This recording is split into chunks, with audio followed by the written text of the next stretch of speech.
నమస్తే వనక్కం శిశ్రికాల్. మీరు చూస్తున్నారు Dasari study zone YouTube channel. Okay, degree first year second semester అన్ని గ్రూపుల వాళ్ళు, BA, BCom, general and vocational, BSc, MPC, MPCS, CBZ, అట్లాగే బీబీఎం ఇట్లా ఏ గ్రూప్ చదివే వాళ్ళకైనా సెకండ్ సెమిస్టర్లో స్కిల్ డెవలప్మెంట్ కోర్సులో ఒక కోర్సు అయిన సర్వే అండ్ రిపోర్టింగ్ పేపరు రాసేవాళ్ళు ఈ వీడియో తప్పకుండా చూడాలి. ఈ వీడియో మీరు మొదటి నుంచి చివరి వరకు చూస్తే మీరు ఈజీగా 20 మార్కులు సంపాదించుకోవడం చాలా సింపుల్. కాబట్టి ప్రతి ఒక్కళ్ళు కూడా సెకండ్ సెమిస్టర్ రాసేవాళ్ళు ఈ నెలలో అందరూ కూడా ఈ వీడియోని చూడండి, చూసి పాస్ మార్కులు సంపాదించండి. ఓకే, ఎవరైనా ఛానల్ సబ్స్క్రైబ్ చేసుకునే వాళ్ళు ఉంటే సబ్స్క్రైబ్ చేసుకోండి, పక్కనున్న బెల్ ఐకాన్ ప్రెస్ చేయండి, లేటెస్ట్ అప్డేట్స్ పొందండి. ఓకే, ముందుగా మనకి ఈ పేపర్ మోడల్ మీ అందరికీ తెలుసు. 5 మార్క్స్ క్వశ్చన్స్ 4 రాయాలి, 10 మార్క్స్ క్వశ్చన్స్ 3 రాయాలి, టోటల్ 50 మార్క్స్. దీంట్లో మొత్తం మనకి 3 యూనిట్లు ఉంటాయి. మొదటి యూనిట్లో మనకి 10 మార్క్స్లో మనం ఎక్స్పెక్ట్ చేసే క్వశ్చన్ ఏంటంటే define survey and explain it's characteristics. అంటే డిఫైన్ సర్వే అంటే సర్వేని నిర్వచించి దాని యొక్క లక్షణాల గురించి రాయండి. మన ఫస్ట్ ఏంటంటే సైడింగ్లో what is survey and siding bit రాయాలన్నమాట. When something is surveyed, it is viewed comprehensively and in detail. అంటే ఏంటి, మనం సర్వే చేయడం అంటే ఏంటంటే పరిశీలించడం అన్నమాట. ఏదైనా ఒక విషయాన్ని సమగ్రంగా వివరంగా పరిశీలించడాన్ని మనం సర్వే చేయడం అంటారన్నమాట. And the purpose of doing ఈ survey generally to obtain data for mapping. మన యొక్క పరిశీలన చేసేటప్పుడు కానీ సర్వే చేసేటప్పుడు కానీ ఏదైనా ఒక విషయాన్ని మనం పరిశీలించి అన్ని రకాలుగా మన వివరాలని పొందడం జరుగుతుందన్నమాట. దాన్ని మనం సర్వే అని చెబుతాం. ఇక్కడ సర్వే అంటే మనం రెవెన్యూ పాయింట్ ఆఫ్ వ్యూలో చూడకూడదు, సోషల్ రీసెర్చ్ పాయింట్ ఆఫ్ వ్యూలో మనం చూడాలండి. Okay, this is clear in the case of geographical surveys and ordnance surveys which map out the landscape for the built environment of roads and buildings. మనం survey చేసేటప్పుడు రోడ్లు, భవనాలు కట్టేటప్పుడు చేసే survey వేరేగా ఉంటుంది, మనం సామాజిక పరిశోధనలో చేసే సర్వే వేరేగా ఉంటుంది. ఓకే, మన సామాజిక పరిశోధనలో భాగంగా సర్వే చేసేటప్పుడు such social service share with their physical counter parts 3 crucial characteristics. మన యొక్క సామాజిక పరిశోధనలో భాగంగా సర్వే చేసేటప్పుడు ఈ 3 లక్షణాలు ఉంటాయండి. అవేంటంటే వైడ్ అండ్ ఇన్క్లూసివ్ కవరేజ్, విశాలమైన సమ్మిళితమైన కవరేజ్. మనం ఏదైనా సర్వే చేసేటప్పుడు విశాలంగా సమ్మిళితంగా సర్వే చేయడం, పరిశీలించడం జరుగుతుందన్నమాట. ఓకే, అది మొదటి లక్షణం అండి. రెండోది ఏంటంటే at specific point in time, ఒకనొక సమయంలో మనం సర్వే చేయడం జరుగుతుందన్నమాట. ఇప్పుడు మనకి కోవిడ్-19 ఫస్ట్ వేవ్ చూసాం, సెకండ్ వేవ్ చూసాం, థర్డ్ వేవ్ కూడా వస్తుందని అంటున్నారు. ఈ యొక్క ఫస్ట్ వేవ్ సెకండ్ వేవ్లో భాగంగా కేంద్ర ప్రభుత్వం రాష్ట్ర ప్రభుత్వాలు అన్నింటినీ కూడా ఆదేశించింది ఫేవర్ సర్వే కండక్ట్ చేయమని. అందులో భాగంగా మన ఆంధ్రప్రదేశ్ ప్రభుత్వం ఫేవర్ సర్వేని కూడా కండక్ట్ చేయడం జరిగింది. ఆ ఫేవర్ సర్వే అనేది ఈ యొక్క కోవిడ్-19లో భాగంగా సర్వే చేశారన్నమాట. ఓకే, అదొక పాయింట్ ఆఫ్ టైంలో కండక్ట్ చేయడం జరుగుతుంది. అట్లాగే ఎంపీరికల్ రీసెర్చ్, అనుభవక పరిశోధన. మూడవ లక్షణం ఏంటంటే మనకి సర్వేలో because do survey carries with it the meaning to look, survey work inevitably brings with it the idea of empirical research. It involves the idea of getting out of the chair, going out of the office and purposefully seeking the necessary information out there. మనం ఇంటి దగ్గర ఉండి survey చేసే విధానం వేరు, మనం గ్రౌండ్లోకి వెళ్ళి survey చేసే విధానం వేరు అన్నమాట. ఓకే, దానికి డిఫరెన్స్ అనేది ఉంటుందన్నమాట. మరి ఈ యొక్క సర్వేస్ అనేవి మనకి ఎప్పుడు ఉపయోగపడతాయి అంటే surveys are used to best effect when the researcher wants factual information relating to groups of people, what they do, what they think, who they are. Okay, మనకి ఈ యొక్క సర్వేస్ అనేవి ఎప్పుడు ఉపయోగపడతాయి అంటే సర్వేస్ అనేవి మనం ఒక బెస్ట్ ఎఫెక్టివ్గా కావాల్సిన టైంలో ఈ యొక్క రీసెర్చర్ పరిశోధన చేసే వ్యక్తి అతనికి కావాల్సిన విషయాల్ని వాస్తవంగా తెలుసుకోవాలనుకున్నప్పుడు ఆ యొక్క సామూహిక గ్రూపుల నుంచి, సముదాయాల గురించి వాళ్ళు ఏం చేస్తున్నారు, అట్లాగే వాళ్ళు ఏం ఆలోచిస్తున్నారు అనే విషయాలు తెలుసుకోవడానికి ఈ సర్వేస్ అనేవి మనకి ముఖ్యంగా ఉపయోగపడతాయి అన్నమాట. సర్వే అండ్ రిపోర్టింగ్ అనే పేపర్ ఏంటంటే సర్వే అంటే పరిశీలన, రిపోర్టింగ్ అంటే తయారు చేసిన నివేదికని నివేదించడం అన్నమాట. మనం ఈ సర్వే ఎందుకు చేస్తాం, మనం సర్వే చేసిన తర్వాత పరిశీలించిన తర్వాత ఆ వివరాలను సేకరించి ఒక డేటా రూపంలో తయారు చేసి వాటిని అనాలిసిస్ చేసి మనం పబ్లిష్ చేయడం జరుగుతుందన్నమాట. ప్రతి 10 సంవత్సరాలకు ఒకసారి జనాభా లెక్కలు సర్వే చేస్తారు, అది కూడా ఈ టైప్ సర్వే కింద మనం చెప్పొచ్చు. అట్లాగే మనకి యూనిట్ 1లో ఇంకొక 10 మార్క్స్ క్వశ్చన్ ఏంటంటే evaluate survey methods and explain it's the importance of research area. మనకి సర్వే మెథడ్స్ గురించి రాయమని ఇచ్చిన, సోషల్ సర్వే మెథడ్స్ గురించి రాయమని ఇచ్చిన ఒకటే ఆన్సర్ అండి. సర్వే మెథడ్స్ అన్న సోషల్ రీసెర్చ్ మెథడ్స్ అన్న అవే. There are four main methods that social researchers can use: questionnaires, interviews, observation and documents. మన యొక్క సర్వే మెథడ్స్ లేదా సోషల్ రీసెర్చ్ మెథడ్స్ అనేవి 4 అండి. మొదటిదేమో క్వశ్చనైర్స్ అంటే ప్రశ్నావళులు, రెండోదేమో ఇంటర్వ్యూస్ అంటే ముఖాముఖి సమావేశాలు, మూడోదేమో అబ్జర్వేషన్ అంటే పర్యవేక్షణ, నాలుగోదేమో డాక్యుమెంట్స్ అంటే పత్రాలు. ప్రతి మెథడ్ కూడా each method provides A tool for the collection of empirical data. ప్రతిదీ కూడా మనకు అనుభవిక పరిశోధనని అందిస్తామాట వివరాల్లో. మొదటిది మనం క్వశ్చన్ చూస్తే క్వశ్చనైర్స్ అంటే ఏంటి? ప్రశ్నావళులు. క్వశ్చన్స్ అంటే ప్రశ్న, క్వశ్చన్స్ అంటే ప్రశ్నలు. మరి క్వశ్చనర్ అంటే ఏంటంటే set of questions printed for a surveys called a questionnaire. ప్రశ్నావళి అంటే ఏంటంటే సర్వేలో భాగంగా మన ఏదైనా వివరాలను సేకరించడానికి ముద్రించబడిన ప్రశ్నల సముదాయాన్ని మనం క్వశ్చనర్గా చెప్పొచ్చండి. ఈ క్వశ్చనర్స్ వల్ల మనకి లాభాలు ఏంటి, నష్టాలు ఏంటి తెలుసుకునే ముందర ఈ క్వశ్చనర్స్లోన రకాలు ఏంటని చూస్తే ఈ క్వశ్చనర్స్ని ముఖ్యంగా మనం 2 రకాలుగా డివైడ్ చేయొచ్చు. మొదటిది పోస్టల్ క్వశ్చనర్, రెండోదేమో ఇంటర్నెట్ క్వశ్చనర్. మరి ఈ యొక్క క్వశ్చనర్స్ని ఎప్పుడు మనం ఉపయోగిస్తే బాగుంటుంది, ఏ సందర్భాల్లో అంటే when used with large number of respondents in many locations. చాలా ప్రాంతాల్లో ఎక్కువ మంది దగ్గర నుంచి డేటా సేకరించాలనుకుంటే ఈ పద్ధతిని ఉపయోగించవచ్చు.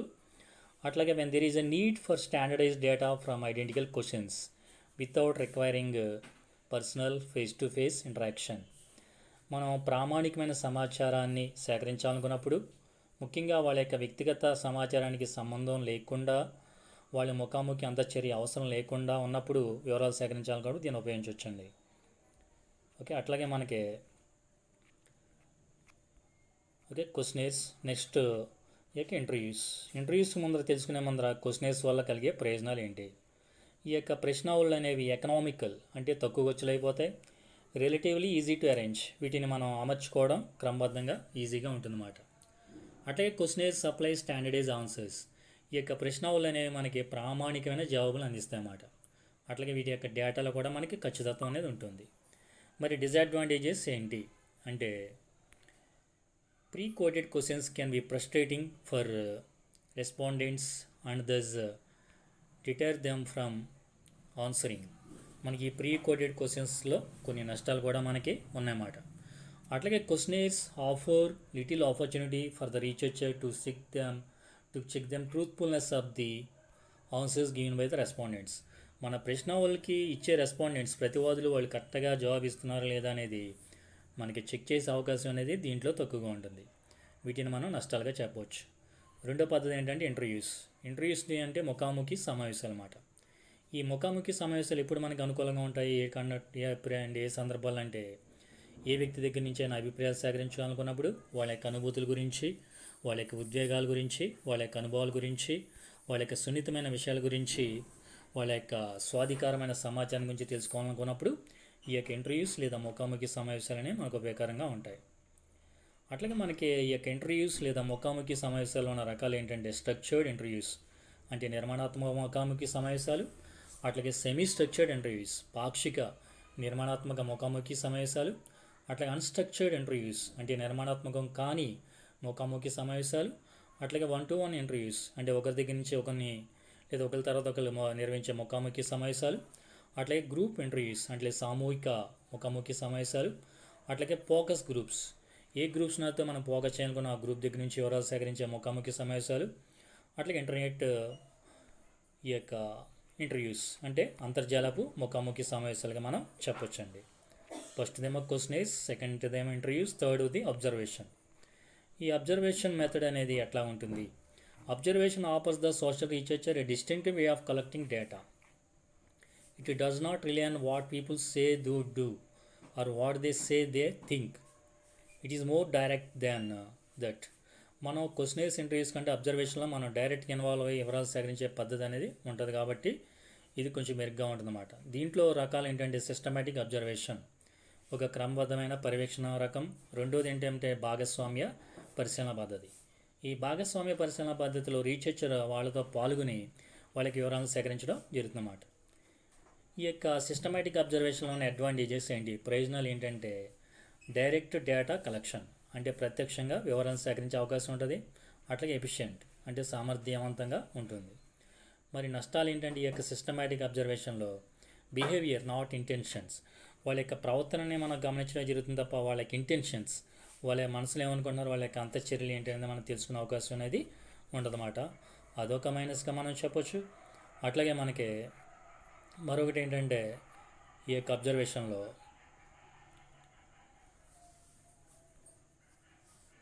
కాంటెక్స్టువల్ ఇన్ఫర్మేషన్ అంటే మనం అడ్వాంటేజెస్ అయితే డైరెక్ట్ డేటా కలెక్షన్ చేయొచ్చు, ఎఫిషియెంట్ ఉంటుంది. డిసడ్వాంటేజెస్లో బిహేవియర్ నాట్ ఇంటెన్షన్స్, వాళ్ళ యొక్క ప్రవర్తన మనం పరిశీలిస్తాం కానీ వాళ్ళ యొక్క సందర్భానుసారమైన సమాచారం సేకరించలేము. అట్లాగే పార్టిసిపెంట్ అబ్జర్వేషన్లో ఉన్న అడ్వాంటేజెస్ ఏంటంటే నాన్ ఇంటర్ఫీరెన్స్, జోక్య రహితంగా ఉంటాయి, ఆశావాదంగా ఉంటాయి. డిసడ్వాంటేజెస్ ఏంటంటే యాక్సెస్ ఉంటుంది, అట్లా కమిట్మెంట్ ఉంటుంది అన్నమాట. Next documents, sources of documentary data. ఈ డాక్యుమెంటరీ డేటానికి మనకి సోర్సెస్ లేదా ఆధారాలు ఏంటంటే government publications and official statistics, ప్రభుత్వం ప్రచురించే ప్రచురణలు, అట్లాగే అధికారపూర్వకమైన గణాంకాలు, అట్లాగే న్యూస్ పేపర్స్ అండ్ మ్యాగజైన్స్, అట్లాగే మనం పత్రికా పూర్వకమైన పేపర్లు అట్లాగే మ్యాగజైన్స్ ద్వారా మనం సేకరించవచ్చు. అట్లాగే రికార్డ్స్ ఆఫ్ మీటింగ్స్ని కూడా మనం సేకరించవచ్చు. అట్లాగే లెటర్స్ అండ్ మెమోస్, అట్లాగే ఉత్తరాలు మరియు మెమోస్ని కూడా మనం సేకరించవచ్చు అన్నమాట. అట్లాగే డైరీస్, దినచర్యలు, ఇవన్నీ కూడా మనకి డాక్యుమెంట్ రీసెర్చ్లో సోర్సెస్గా చెప్పొచ్చు. అట్లాగే అడ్వాంటేజెస్ ఏంటి డాక్యుమెంట్ రీసెర్చ్లు అంటే అసెస్టివ్ డేటా, అట్లాగే కాస్ట్ ఎఫెక్టివ్గా ఉంటాయి. మనకి డిసడ్వాంటేజెస్లో ఏంటంటే సెకండరీ డేటా, అట్లాగే సోషల్ కన్స్ట్రక్షన్స్ ఉంటాయి. Essential steps in survey are steps involved in conducting survey research, ఇది మనకి యూనిట్ 1లో 10 మార్క్స్ పరంగా ఇంపార్టెంట్ అండి. మనకి any type of survey research follows the following systematic steps. A survey చేసినా కూడా సిస్టమాటిక్గా చేసేటప్పుడు 8 స్టెప్స్ ఉంటాయన్నమాట. మొదటిది ఏంటంటే step 1 determination of the aims and objectives of study. Second one define the population to be studied. Third one design and construct a survey. Fourth one select a representative sample. Fifth one administer the survey. Sixth one analyse and interpret the findings of the survey. Seventh one prepare the report of the survey. Eighth one communicate the findings of the survey. Okay, these are the 8 steps involved in any survey. ఈ 8 స్టెప్స్ని మనం sidings గుర్తుపెట్టుకుని రాయాలండి. Okay, ఈ 8 సైడింగ్ని మీరు గుర్తుపెట్టుకోవాలి, 10 marks పరంగా important. అట్లాగే మనకి types and parts of questionnaire, ఇది యూనిట్ 2లో ఇంపార్టెంట్ 10 మార్క్స్ క్వశ్చన్ అండి. Types and parts of questionnaire. మనకి క్వశ్చనర్ని 2 రకాలుగా మనం డివైడ్ చేయొచ్చు ప్రశ్నలు. అవి ఏంటి? Postal and internet. పోస్టల్ క్వశ్చనర్స్ని మనం ఏ విధంగా చెప్పొచ్చు అంటే probably the best known kind of questionnaire is that which involve sending self completion questionnaires through the post. మన పోస్ట్ ద్వారా ప్రశ్నలు పంపిస్తే ప్రశ్నలని వాళ్ళు పూర్తి చేసి మనం ఇచ్చిన అడ్రస్ పంపించడం జరుగుతుంది అన్నమాట. అది పోస్టల్ క్వశ్చనర్ అన్నమాట. ఈ postal questionnaire the general involves a large scale mailing covering A wide geographical area. విశాలమైన భౌగోళిక సముదాయం నుంచి ప్రాంతాల నుంచి మన యొక్క పోస్టల్ క్వశ్చనర్ ద్వారా డేటాను సేకరించే అవకాశం ఉంటుంది. రెండోది ఏంటంటే ఇంటర్నెట్ క్వశ్చనర్. ఈ యొక్క ఇంటర్నెట్ క్వశ్చనర్లు ఏంటంటే మనం అంతర్జాలం ద్వారానే వివరాలు సేకరించే అవకాశం ఉంటుంది. ఎట్లాగా? మన ఈమెయిల్ ద్వారా వాళ్ళ యొక్క పర్సనల్ ఈమెయిల్కి క్వశ్చన్స్ పంపించి క్వశ్చనర్ కలెక్ట్ చేయడం జరుగుతుంది. రెండోది ఏంటంటే యాప్ బేస్డ్ క్వశ్చనర్. మన ఒక వెబ్సైట్లో ఒక క్వశ్చనర్ కండక్ట్ చేయడం ద్వారా వాళ్ళ దగ్గర నుంచి వివరాలు సేకరించే అవకాశం ఉంటుంది. నెక్స్ట్ ఈ యొక్క ప్రశ్నావళిలో ఉన్న భాగాలు ఏంటి లేదా ప్రశ్నావళిలోని ముఖ్యమైన అంశాలు ఏంటి అనేది మనం గమనిస్తే ముఖ్యంగా 3 ఉంటాయండి. మొదటిది బ్యాక్గ్రౌండ్ ఇన్ఫర్మేషన్, అంటే దీంట్లో the sponsor, the purpose, return address and date, confidentiality, voluntary response, thanks, ఇవన్నీ కూడా మనకి సబ్ పార్ట్స్గా ఉంటాయి. రెండోది ఇన్స్ట్రక్షన్స్ టు ద రెస్పాండెంట్. మనం ఎవరి దగ్గర నుంచి వివరాలు సేకరించాలనుకుంటున్నామో ప్రతివాదులకు ఇవ్వాల్సిన సూచనలు సెకండ్ పార్ట్లో ఉంటాయి. దీంట్లో ఏముంటాయంటే సబ్ పార్ట్స్ కింద ఎగ్జాంపుల్, ఉదాహరణ, అట్లాగే సూచనలు ఉంటాయి అన్నమాట. మూడోది ఏంటంటే the allocation of serial numbers. మనం ఇచ్చిన సీరియల్ నెంబర్స్కి అలోకేషన్ అంటే క్రమ సంఖ్యలు కేటాయించాలన్నమాట. సీరియల్ నెంబర్స్కి ఆర్డర్లో పెట్టాలి. ఇప్పుడు చూడండి, మనం ఒక స్టోరీ రాసేటప్పుడు ముందర చనిపోయడం రాస్తామా, జన్మించిన తర్వాత చనిపోయడం రాస్తామా, జన్మించిన తర్వాత లాస్ట్లో చనిపోయడం రాయాలి. అట్లాగే ఈ క్వశ్చనర్లో కూడా కరెక్ట్గా మనం క్వశ్చన్ నెంబర్స్ని కరెక్ట్గా ఇవ్వాలన్నమాట. నెక్స్ట్ మనకి explain that detailing procedure of writing research అనేది మనకి ఇది 3rd యూనిట్లో ఇంపార్టెంట్ 10 మార్క్స్ క్వశ్చన్ అండి. దీంట్లో మనకి ముఖ్యంగా ఉండే భాగాలు ఏంటంటే ద ప్రిలిమినరీ పార్ట్. దీంట్లో మనకి abstract, keywords, list of contents, list of tables and figures, preface, acknowledgements, list of abbreviations ఉంటాయండి. రెండోది ద మెయిన్ టెక్స్ట్. దీంట్లో ఇంట్రడక్షన్, లిటరేచర్ రివ్యూ, సాహిత్యపరమైన సమీక్ష, అట్లాగే మెథడ్స్ ఆఫ్ ఇన్వెస్టిగేషన్, అట్లాగే ఫైండింగ్స్, డిస్కషన్ అండ్ అనాలిసిస్ ఉంటాయండి. అట్లాగే మూడోది ద ఎండ్ మ్యాటర్. దీంట్లో అపెండిసైసెస్, నోట్స్, రెఫరెన్సెస్, ఇండెక్స్ ఇవన్నీ కూడా ఉంటాయి థర్డ్ యూనిట్లో అండి. మనకి థర్డ్ యూనిట్లో మరొక ఇంపార్టెంట్ క్వశ్చన్ ఏంటంటే explain about the measures of central tendency. కేంద్రీయ ప్రవృత్తి మానాల గురించి రాయండి అని మనకి ఇవ్వచ్చు. లేదా ఒక్కొక్కసారి describe about the mean, the median and the mode అని కూడా ఇవ్వచ్చు. లేదా ఒక్కొక్కసారి మనకి average or mean or arithmetic mean అని 5 మార్క్స్ ఇవ్వచ్చు. ఒక్కొక్కసారి ద మీడియన్ అని 5 మార్క్స్ వేరేగా ఇవ్వచ్చు. ఒక్కొక్కసారి ద మోడ్ అని వేరేగా ఇవ్వచ్చు అన్నమాట. ద మీన్ అన్న, ద అర్థమెటిక్ యావరేజ్ అన్న, లేదా యావరేజ్ అన్న ఒకటే. మనం సింపుల్గా చెప్పాలంటే ముందర ఇచ్చిన అంశాలు లేదా ఇచ్చిన సంఖ్యల శ్రేణిని ముందుగా మనం ఆరోహణ క్రమంలో కానీ అవరోహణ క్రమంలో కానీ రాసుకోవాలి. First you have to right in ascending order or descending order. First you have to right the ascending order is better. For example ఇట్లా నెంబర్స్ వేసి ఇచ్చినప్పుడు మనం వాటిని అసెండింగ్ ఆర్డర్లో రాసుకోవాలి, ఆరోహణ క్రమంలో రాసుకోవాలి. రాసుకున్న తర్వాత ఈ ఫార్ములా ఏంటంటే యావరేజ్కి mass of the races by total mass of the number, అంటే రాసుల మొత్తం బై రాసుల సంఖ్య. అంటే ఇచ్చిన రాసుల్ని మనం టోటల్ చేస్తే ఎంత వచ్చిందో అది పైన వేసి కింద రాసుల సంఖ్యని తో భాగించాలి.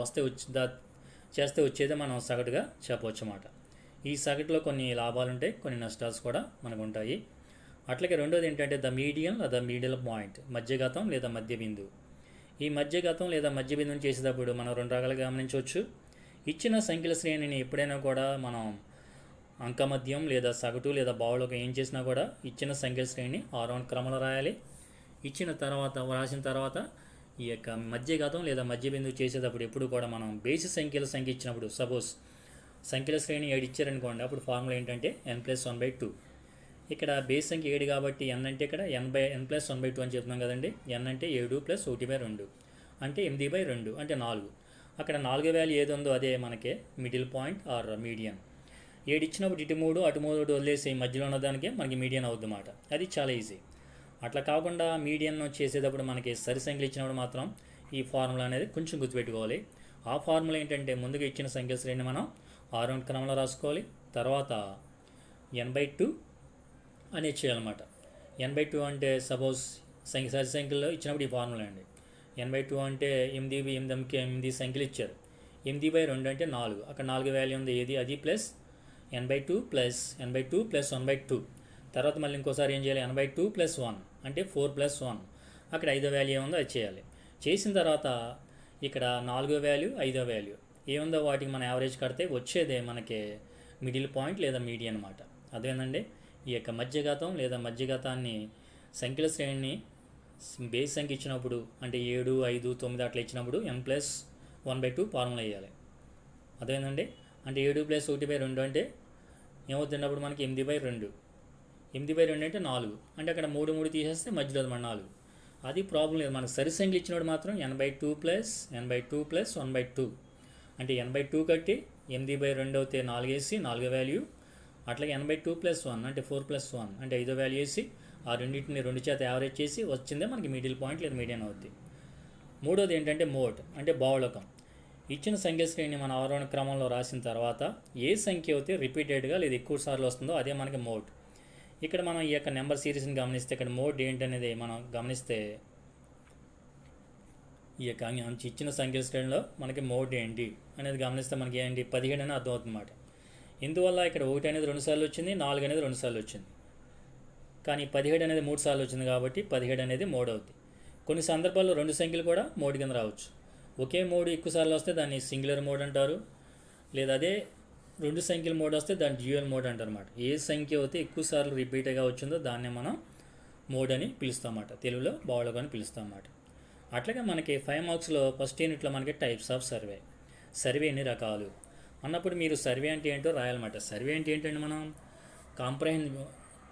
View in comprehensive and detailed అంటే ఏంటి, మనం సమగ్రంగా వివరంగా పరిశీలించడాన్ని మన సర్వే అంటామన్నమాట. ఈ సర్వే అనేది ముఖ్యంగా ఎన్ని రకాలంటే 6 రకాలన్నమాట. మొదటిది పోస్టల్ సర్వేస్, రెండోది ఇంటర్నెట్ సర్వేస్, మూడోది టెలిఫోన్ సర్వేస్, నాలుగోది గ్రూప్ అడ్మినిస్ట్రేట్ సర్వేస్, ఐదోది ఫేస్ టు ఫేస్ సర్వేస్, ఆరోది అబ్జర్వేషనల్ సర్వేస్. మీరు ఈ సైడింగ్స్ అన్ని గుర్తుపెట్టుకుంటే మీకు కనీసం 3 మార్క్స్ అన్న వేయడం జరుగుతుంది. సో అట్లా గుర్తుపెట్టుకోండి. అట్లాగే మనకి advantages of surveys and sampling okay dear students, ఒక విషయం మీరు గుర్తుపెట్టుకోవాలి. సర్వేస్ అడ్వాంటేజెస్ అని ఇచ్చినా, శాంప్లింగ్ అడ్వాంటేజెస్ అని ఇచ్చినా ఒకటే ఆన్సర్ అండి. సర్వేస్ అండ్ శాంప్లింగ్ ప్రయోజనాలు అని ఇచ్చినా ఒకటే ఆన్సర్, డిఫరెంట్ కాదండి. ఈ యొక్క సర్వేస్ అండ్ శాంప్లింగ్ వల్ల కలిగే ప్రయోజనాలు మనం నాలుగు రకాలుగా చెప్పొచ్చు. ఏంటంటే ఫోకస్ ఆన్ ఎంపీరికల్ డేటా, అనుభవిక పరిశోధన మీద మనం ఫోకస్ చేయడం జరుగుతుంది. అట్లాగే can collect both quantitative data and qualitative data, మన పరిమాణాత్మక సమాచారాన్ని అట్లాగే గుణాత్మకమైన సమాచారాన్ని కూడా మనం కలెక్ట్ చేయడం, రెండింటిని కవర్ చేయడం జరుగుతుంది. అట్లాగే వైడ్ అండ్ ఇంక్లూసివ్ కవరేజ్, మన విశాలమైన సమ్మిళితమైన కవరేజ్ పెట్టి విషయాల్ని లేదా వివరాలను సేకరించడం జరుగుతుంది. అట్లాగే కాస్ట్స్ అండ్ టైం, దీంట్లో మనకి ఖర్చులు అట్లాగే సమయం కూడా అనుకూలంగా ఉంటుంది, పెద్దగా అవదన్నమాట. ఇవన్నీ కూడా సర్వేలు మరియు శాంప్లింగ్లో ఉన్న లాభాలుగా చెప్పొచ్చు. మరి డిసడ్వాంటేజెస్ ఏంటి, సర్వేలు మరియు శాంప్లింగ్లో ఉన్న నష్టాలు లేదా ప్రతికూలతలు ఏంటి అనేది మనం గమనిస్తే, ఈ అడ్వాంటేజెస్ డిసడ్వాంటేజెస్ ఓకే అనేది మనకి 5 మార్క్స్ పరంగా ఇంపార్టెంట్ అండి. మనం డిసడ్వాంటేజెస్ పరంగా చెప్పాలంటే, tendency to focus data more than theory. Tendency to focus on data more than theory అంటే ఇక్కడ ఏంటంటే మనం వివరాల మీదే సేకరించడం జరుగుతుందన్నమాట. అంటే tendency to focus on data more than theory కంటే మన డేటా మీద వివరాన్ని ఫోకస్ చేయడం జరుగుతుంది, అదొక మైనస్గా చెప్పొచ్చు. అట్లాగే detailed and depth of the data, అంటే మనం డీటెయిల్డ్గా డెప్త్గా వివరాలను సేకరించే అవకాశం అనేది ఉండదు, అదొక మైనస్గా చెప్పొచ్చు. కొన్ని సందర్భాల్లో ఈజీలీ ఇగ్నోర్డ్, కొన్ని విషయాలు మనం కొన్ని సందర్భాల్లో వదిలేయడం జరుగుతుంది. నెక్స్ట్ మనకి ఆన్లైన్ సర్వే. ఆన్లైన్ సర్వే అనేది మనకి 5 మార్క్స్ పరంగా ఇంపార్టెంట్ అండి. ఆన్లైన్ సర్వే అంటే ఏంటి అనేది మనం గమనిస్తే, an online survey is a set of structured questions that the respondent completes over the internet, generally through filling out a form. It is a more natural way to reach out to the respondents, as it less time consuming than the traditional way of gathering information through one-to-one interaction and less expensive. మనకు online survey అనేది ఏంటంటే ఇది ఒక నిర్మాణాత్మకమైన క్వశ్చన్తో కూడిన సముదాయంగా చెప్పొచ్చు అన్నమాట. అంటే ప్రతివాదుల దగ్గర నుంచి మనం ఏంటంటే మనం ఆ యొక్క డేటాని ఇంటర్నెట్ ద్వారా మనం ఫిల్ చేయడం జరుగుతుంది. దీంట్లో ఉన్న లాభాలు ఏంటంటే తక్కువ ఖర్చు అవుతుంది, లో కాస్ట్, అండ్ అట్లాగే మనం వాస్తవ సమయంలో వాస్తవ సమాచారాన్ని సేకరించే అవకాశం ఉంటుంది, అట్లాగే తక్కువ సమయం అవసరం అవుతుంది, అట్లాగే తక్కువ ఖర్చులో మనం వీటిని కండక్ట్ చేయొచ్చు. అట్లాగే వీటిని మనం నిర్వహించే విధానం కానీ వీటి యొక్క తయారు చేసిన విధానం కానీ చాలా సింపుల్గా సరళంగా ఉంటుందన్నమాట. మరి డిసడ్వాంటేజెస్ ఏంటంటే ఆన్లైన్ సర్వేలో limited sampling and respondent availability, మనకి కొన్ని సందర్భాలు ఎవరి దగ్గర నుంచి వివరాలు సేకరించాలనుకున్న వాళ్ళ యొక్క అవైలబిలిటీ అనేది తక్కువగా ఉంటుందన్నమాట, అదొక మైనస్గా చెప్పొచ్చు. అట్లాగే మనకి యూనిట్ 2లో మరొక 5 మార్క్స్ క్వశ్చన్ ఏంటంటే గ్రూప్ ఇంటరాక్షన్ లేదా focus groups or group discussion అంటే ఏంటి, సామూహిక చర్చ లేదా ఫోకస్ గ్రూప్స్ లేదా సామూహిక అంతఃచర్య అన్న ఏదైనా ఒకటి ఆన్సర్ అండి. అంటే ఏంటి, మనకి during a focus group session participants are encouraged to discuss the topic among themselves. ఇక్కడ ఫోకస్ గ్రూప్స్ అన్నా, గ్రూప్ ఇంటరాక్షన్ అన్నా, గ్రూప్ డిస్కషన్ అన్నా ఒకటే మనం గుర్తుపెట్టుకోవాలి. ఏ గ్రూప్లో అయితే వాళ్ళే ఒక విషయం మీద వాళ్ళు ఒక డిబేట్ లాంటిది లేదా ఒక డిస్కషన్ పెట్టుకుని వాళ్ళు డిస్కస్ చేసుకునే దాన్ని మనం గ్రూప్ ఇంటరాక్షన్గా చెప్పొచ్చు అన్నమాట.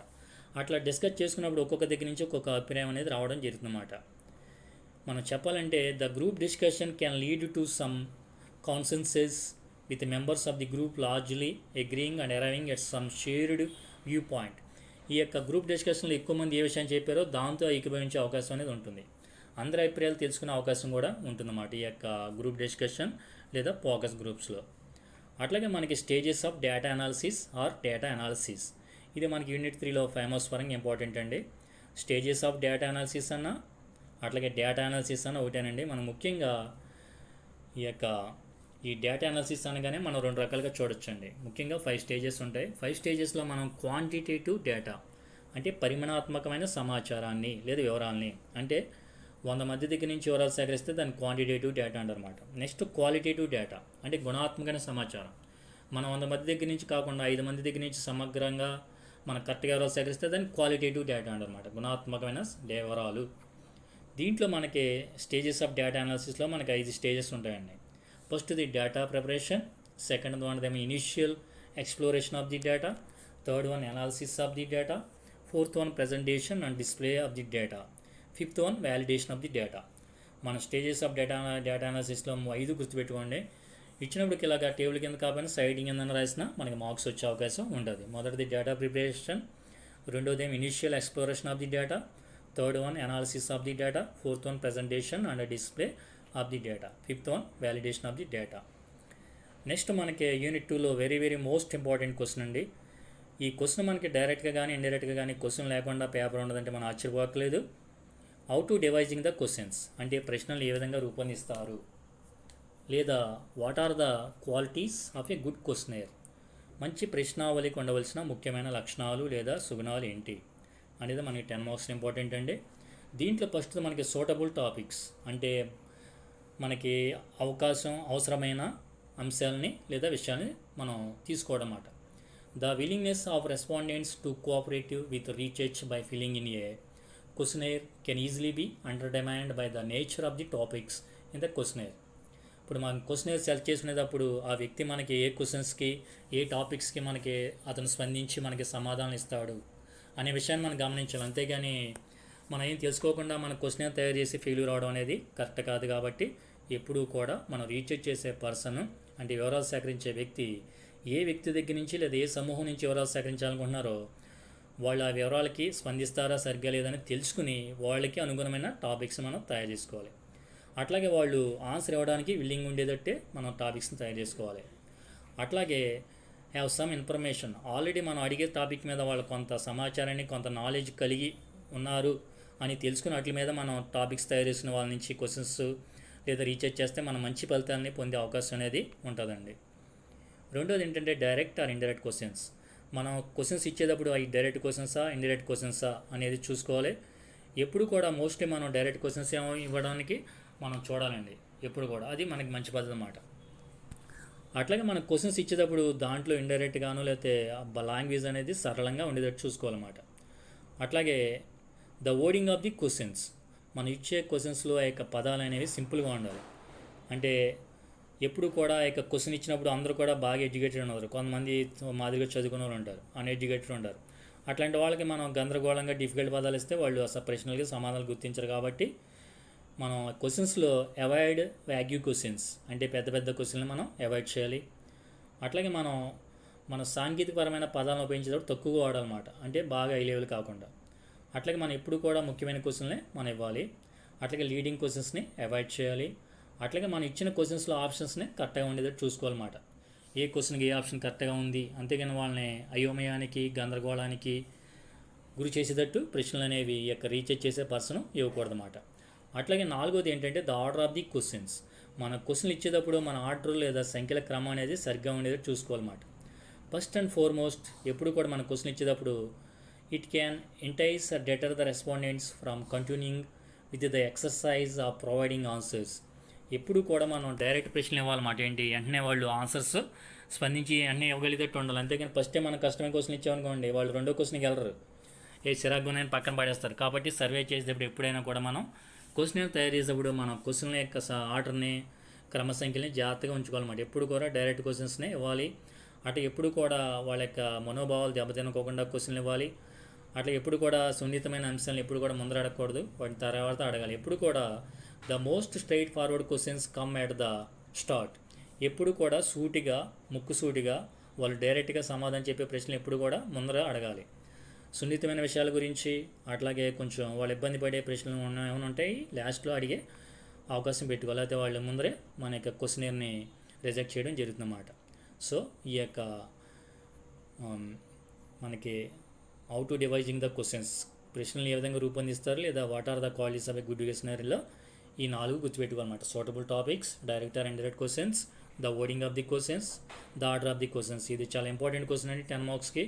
సో బాగా చదవండి. అట్లాగే యూనిట్ 2లో మనకి 5 మార్క్స్ క్వశ్చన్ పరంగా పైలట్ టెస్ట్ లేదా ప్రీ టెస్ట్ అని ఇవ్వడం జరుగుతుంది. Pilot test, pre test. ఈ పైలట్ టెస్ట్, ప్రీ టెస్ట్ గురించి చెప్పే ముందర మీకు ఒక విషయం చెప్పాలి. ఇప్పుడు మీరు 10th క్లాస్లో పబ్లిక్ ఎగ్జామ్ కండక్ట్ చేసినప్పుడు లేదా రాసిన ముందర మీకు ఈ ప్రీ పబ్లిక్ ఎగ్జామ్ ఎట్లా కండక్ట్ చేశారో అట్లాగే మీరు సెమిస్టర్ 2 మెయిన్ ఎగ్జామ్ కండక్ట్ చేసే ముందర మీకు ప్రీ పబ్లిక్ ఎగ్జామ్ ఎట్లా కండక్ట్ చేశారో, ప్రీ ఫైనల్ ఎగ్జామ్ ఎట్లా కండక్ట్ చేశారో అట్లాగే ఈ యొక్క సోషల్ రీసెర్చ్ మెథడ్లో భాగంగా లేదా సర్వే పద్ధతుల్లో భాగంగా క్వశ్చనర్ని కండక్ట్ చేసేటప్పుడు విశాలమైన భూభాగంలో ఎక్కువ మందికి లక్షల్లో ఈ యొక్క క్వశ్చనర్ని సర్వే టూల్గా సర్వే మెథడ్ టూల్గా ఉపయోగించేటప్పుడు ఒకేసారి 1,00,000 మందికి కండక్ట్ చేసే కంటే ముందుగా ఒక చిన్న సమూహానికి లేదా ఒక చిన్న గ్రూప్కి అంటే 10 నుంచి 50 మందికి 50 మందిని తీసుకుని వాళ్ళకి ఈ యొక్క క్వశ్చనర్ని కండక్ట్ చేసే పద్ధతినే మనం పైలట్ టెస్ట్ లేదా ప్రీ టెస్ట్ అని చెబుతారన్నమాట. అంటే ఏంటి, ఒక ముందస్తు పరీక్ష మాట. మీరు పైలటింగ్ టెస్ట్ అన్నా ప్రీ టెస్ట్ అన్నా ఒకటేనండి. అంటే ఒక మెయిన్ ఎగ్జామ్ రాసే ముందర రాసే పరీక్షనే పైలట్ టెస్ట్ లేదా ప్రీ టెస్ట్ లేదా అని చెబుతామాట. అంటే స్మాల్ ఫీల్డ్ టెస్ట్ మాట, ఇది ఒక చిన్న పరీక్ష మాట. అంటే ఏంటి, ఈ పైలట్ టెస్ట్ లేదా ప్రీ టెస్ట్ కండక్ట్ చేయడం వల్ల మన రేపొద్దున పెద్దగా కండక్ట్ చేసే టెస్ట్లో ఎటువంటి లోపాలు రాకుండా, ఎటువంటి ఇబ్బందులు రాకుండా, ఓకే, ఎటువంటి విషయాలు మనల్ని ఇబ్బంది గురి చేసేటట్టు లేకుండా చేయడానికే ఈ యొక్క పైలట్ టెస్ట్ లేదా ప్రీ టెస్ట్ని పెద్ద పెద్ద కంపెనీలు కండక్ట్ చేయడం జరుగుతుందన్నమాట. అంటే దీంట్లో ఉన్న లోపాలు ఏమైనా వచ్చినాయనుకోండి, వాటిని రిమూవ్ చేసుకుని వాటిని ఎవాల్యుయేట్ చేసి ఆ యొక్క లోపాలని మనం రెక్టిఫై చేసి మెయిన్ టెస్ట్లో రాకుండా ఉండేటట్టు చేసుకునే అవకాశం ఉంటుంది. అదే ఒకేసారి 1,00,000 మంది కండక్ట్ చేసి మన లోపాలు ఏమైనా వచ్చినాయనుకోండి, బోలంత ఖర్చు సమయం వృధా అయిపోతుంది. కాబట్టి పెద్ద పెద్ద కంపెనీలు ఈ యొక్క సోషల్ రీసెర్చ్లో భాగంగా ఈ యొక్క పైలట్ టెస్ట్ లేదా ప్రీ టెస్ట్ని కండక్ట్ చేయడం జరుగుతుందన్నమాట. అంటే పైలట్ టెస్ట్ లేదా ప్రీ టెస్ట్ అంటే ఏంటి, మెయిన్ టెస్ట్కి ముందర చేసే టెస్ట్నే మాట. అంటే ఒక నమూనా పరీక్ష లాంటిది మాట. ఇది సాధారణంగా 10 మంది దగ్గర నుంచి 50 మందికి నిర్వహించడం జరుగుతుందన్నమాట ఒక సమూహంలో. వాళ్ళు ఎట్లా రెస్పాండ్ అయ్యారు, ఈ యొక్క టెస్ట్ కండక్ట్ చేసేవాడు మనం ఎటువంటి లోటుపాట్లు ఎదుర్కొన్నాం, మనం ఎటువంటి ఇబ్బందులు ఎదుర్కొన్నాం అన్నీ కూడా మనం తెలుసుకునే అవకాశం అనేది ఉంటుందన్నమాట. నెక్స్ట్ 5 మార్క్స్ క్వశ్చన్స్ ఏంటంటే యూనిట్ 2లో administering questionnaire or piloting questionnaire. ఇక్కడ మీరు ప్రీ టెస్ట్ పైలట్ టెస్ట్, ఇక్కడ టెస్ట్ ప్లేస్లో మీరు ఏంటంటే పైలట్ టెస్ట్ అని చెప్పాం కదా, పైలట్ టెస్ట్ ప్లేస్లో క్వశ్చనర్ అని పెట్టుకుంటే అదే పైలటింగ్ క్వశ్చనర్ అనమాట. అయినా ఒకసారి చూద్దామండి. అడ్మినిస్టరింగ్ ఆర్ పైలటింగ్ క్వశ్చనర్, నిర్వహణ లేదా పైలటింగ్ ప్రశ్నావళి. అంటే ఏంటంటే the term piloting refers to testing various aspects of the survey and includes A test of the questionnaire. మన పైలటింగ్ అంటే ఏంటంటే ఆ పదం చేత ఏంటంటే అన్ని రకాల విషయాల్ని టెస్ట్ చేయడానికి ఉద్దేశించిన సర్వేనే మనం పైలటింగ్ క్వశ్చనర్ సర్వే అంటమాట, పైలటింగ్ క్వశ్చనర్ అంటమాట. అంటే ఇది ఒక క్వశ్చనర్లో ఒక భాగంగా కండక్ట్ చేయడం జరుగుతుందన్నమాట. ఈ యొక్క పైలటింగ్ క్వశ్చనర్ అనేది ఎట్లా జరుగుతారంటే సాధారణంగా దీన్ని ఒక చిన్న సమూహాలకి కండక్ట్ చేయడం జరుగుతుందన్నమాట. ఇందాక చెప్పాను కదండి, 10 మంది దగ్గర నుంచి 50 మందికి. Under intent to alert the researcher to unanticipated respondent difficulties. అంటే ఇట్లా కండక్ట్ చేసినప్పుడు ఏమైనా సమస్యలు వస్తాయంటే అనేది తెలుసుకునే అవకాశం ఉంటుందన్నమాట. ఇట్లాంటి వాటిని మెయిన్ టెస్ట్లో రాకోకుండా రెక్టిఫై చేసుకునేటట్లు, రిమూవ్ చేసుకునేటట్లు, వాటిని డిలీట్ చేసేటట్లు కరెక్ట్గా కండక్ట్ చేసుకునే అవకాశం కోసం ఇట్లా కండక్ట్ చేస్తారన్నమాట. Some organisations use the terms piloting questionnaire or administering questionnaire. కొన్ని ఆర్గనైజేషన్స్ ఏమంటాయంటే అడ్మినిస్టరింగ్ క్వశ్చనర్ అని పిలిస్తే, కొన్ని ఏమో పైలటింగ్ క్వశ్చనర్ అంటారన్నమాట. మనకి అడ్మినిస్టరింగ్ క్వశ్చనర్ ఇచ్చినా ఒకటే ఆన్సర్, పైలటింగ్ క్వశ్చనర్ అని ఇచ్చినా ఒకటే ఆన్సర్. అంటే ఇది ఒక నమూనా ప్రశ్నావళి అన్నమాట. Pilot surveys often provide the focus needed to streamline lengthy surveys. ఈ యొక్క పైలట్ క్వశ్చనర్ అనేది మన పెద్ద పెద్ద సర్వేలు చేసేటప్పుడు ఇది మనకి ఈజీగా స్ట్రీమ్ లైన్ చేసుకోవడానికి ఒక అవకాశాన్ని కల్పిస్తుంది అన్నమాట. Piloting questionnaire on clients can be a great way to get them to understand to strain placed on respondents by some surveys as well as involving them in the design process. ఈ యొక్క మనకేంటంటే ఎవరైతే respondents కానీ లేకపోతే research చేసే persons కానీ ఎవరైనా కూడా వీటి ద్వారా ఏమైనా ఇబ్బందులు ఉంటే రెక్టిఫై చేసుకోవడానికి, వాటిని అధిగమించడానికి అవకాశం ఉంటుంది అన్నమాట.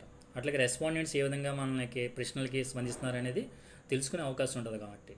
సో మన యొక్క అడ్మినిస్టరింగ్ క్వశ్చనర్ లేదా పైలటింగ్ క్వశ్చనర్ అనేది ఒక నమూనా క్వశ్చనర్గా మనం చెప్పవచ్చు అండి. ఓకే, ఈ యొక్క ఇంగ్లీష్ మీడియం రాసేవాళ్ళు ఈ క్వశ్చన్స్ అన్నీ కూడా బాగా చదవండి. ఓకే, బాగా చదివి ఇవన్నీ కూడా సైడ్స్ గుర్తుపెట్టుకోండి. ఇవన్నీ క్వశ్చన్స్ 5 మార్క్స్ 10 మార్క్స్ మీకు ఇవ్వడం జరిగింది. ఈ యొక్క మెటీరియల్ అనేది ఏదో టెక్స్ట్ బుక్ టెస్ట్ పేపర్ నుంచో గైడ్ నుంచో కలెక్ట్ చేసి రాసింది కాదండి. మనకి ఆదికవి నాన్న యూనివర్సిటీ వాళ్ళు ఇచ్చిన రెఫరెన్స్ బుక్స్ని సమగ్రంగా పరిశీలించి అట్లాగే మా వేరే బుక్స్ని కూడా రెఫర్ చేసి మీకు అనుగుణంగా సింపుల్ లాంగ్వేజ్లో ఎన్నో రోజులు సుమారుగా 2 నెలల పాటు వేరే ప్రయాసాలకు వచ్చి ఈ యొక్క మెటీరియల్ని తయారు చేయడం జరిగింది. సో ఇవన్నీ కూడా సైడ్స్ పెట్టి గుర్తుపెట్టుకుని బాగా రాయండి.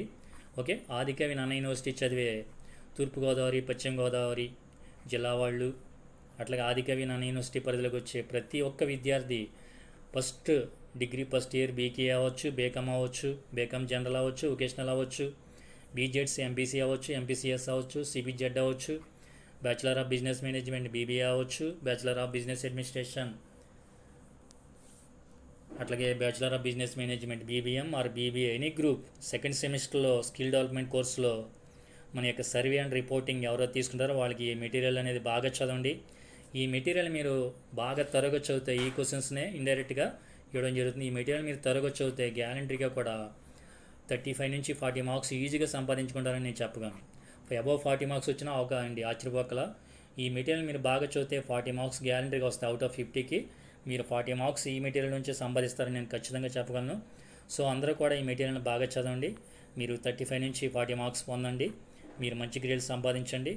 మీరేంటంటే ఎంతవరకు ఏం చదివారో నాకు తెలీదు. ఈ 2 రోజులు ఈ మెటీరియల్ని బాగా చదవండి. ఆదికవి నానేస్తే పరిధిలో ప్రతి విద్యార్థి ఈ మెటీరియల్ని మీకు అనుగుణంగా తయారు చేయడం జరిగింది. చాలా సింపుల్గా ఇంగ్లీష్ మీడియంలో తయారు చేయడం జరిగింది. అట్లాగే తెలుగు మీడియంలో కూడా నేను తయారు చేశాను. కానీ ఇంగ్లీష్ మీడియం రాసే వాళ్ళు ఎక్కువ మంది ఉన్నారని నేను మా విద్యార్థులను గమనిస్తే ఇంగ్లీష్ మీడియం వాళ్ళు ఎక్కువ మంది ఉన్నారని ఇంగ్లీష్ మీడియంలో మీకు క్లాస్ ఇవ్వడం జరిగింది. తెలుగు మీడియం కూడా కావాలంటే మీకు నేను మీకు వీడియో కానీ లేకపోతే షార్ట్ కానీ పెడతాను. లేకపోతే మీకు ఏమైనా కామెంట్స్ ఏమైనా ఉంటే దాసరి స్టడీ జోన్లో మీరు కామెంట్ చేయండి. ఓకే, ఎవరైనా సబ్స్క్రైబ్ చేయకపోతే నా ఛానల్ సబ్స్క్రైబ్ చేయండి. ఓకే, మీరు సపోర్ట్ ఇవ్వండి. మీరు నా ఛానల్ని ఎంతగా అభిమానిస్తున్నారో ఆరాధిస్తున్నారో మీరు నా ఛానల్కి ఇస్తున్న ప్రోత్సాహాన్ని నేను ఎప్పటికీ మర్చిపోలేను. ఓకే, ముఖ్యంగా నా విద్యార్థులు ఇచ్చే ఎంకరేజ్మెంట్ని నేను ఎప్పటికీ మర్చిపోలేను. ఓకే ఓకే డియర్ స్టూడెంట్స్, అట్లాగే డియర్ వ్యూయర్స్, ఇప్పుడు ఈ సెకండ్ సెమిస్టర్ రాసే ఎగ్జామ్స్ రాసే స్టూడెంట్స్ ఆల్రెడీ మనం ఇంగ్లీష్ తెలుగు రాశారు. టుమారో ఐసీటీ ఎగ్జామ్ ఉంది. నేను నా యొక్క దాసరి స్టడీ జోన్లో మీకు షార్ట్స్ కూడా పెట్టాను. ఐసీటీకి సంబంధించి మోడల్ పేపర్ అట్లాగే సిలబస్ కూడా పెట్టాను, చూడండి. అట్లాగే పెర్ఫార్మింగ్ ఆర్ట్స్ స్కిల్ డెవలప్మెంట్ కోర్సులో రెండో పేపర్ అయిన పెర్ఫార్మింగ్ ఆర్ట్స్ని కూడా స్కిల్ డెవలప్మెంట్ కోర్సులో ఒక పేపర్ అయిన పెర్ఫార్మింగ్ ఆర్ట్స్ యొక్క సిలబస్ మోడల్ పేపర్ కూడా నా దాసరి స్టడీ జోన్ యూట్యూబ్ ఛానల్లో పెట్టడం జరిగింది. షార్ట్స్లో మీరు గమనించండి. మీకు ఏమైనా డౌట్స్ ఉంటే కామెంట్స్లో తెలియజేయండి. మీరేమన్నా ఈ యొక్క వీడియో మీకు నచ్చితే లైక్ చేయండి. ఓకే, మీ ఫ్రెండ్స్కి షేర్ చేయండి. నా ఛానల్ సబ్స్క్రైబ్ రేట్ పెంచండి. ఓకే, మీరు నా ఛానల్కి ఇప్పుడు ఇస్తున్న సపోర్ట్ని ఎప్పుడు కూడా ఇవ్వాలని, ఓకే, మీరందరూ కూడా ఎగ్జామ్స్ బాగా రాయాలని, ఓకే, మీరందరూ కూడా మంచి గ్రేడ్స్ సంపాదించుకోవాలని కోరుచున్నాను. Okay, all the best for students. Okay okay good luck, don't fear.